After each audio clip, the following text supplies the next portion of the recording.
საქართველოს პრემიერ-მინისტრმა ირაკლი კობახიძემაც კოპენჰაგენში ევროპული პოლიტიკური გაერთიანების სამიტის ფარგლებში 30-ზე მეტ ევროპელ ლიდერთან გამართა შეხვედრა, მათ შორის სომხეთის პრემიერ-მინისტრ ნიკოლ ფაშინიანთან.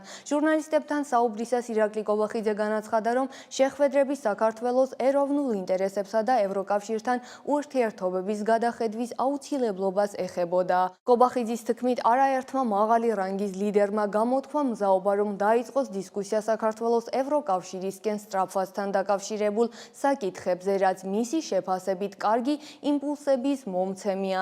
აღსანიშნავია, რომ ქართული ოცნების მიერ ეგრეთ წოდებული აგენტების კანონის მიღების შემდეგ ევროკავშირის წარმომადგენლები მუდმივად აცხადებდნენ, რომ ამ გადაწყვეტილებებით საქართველო ევროკავშირს დაშორდება.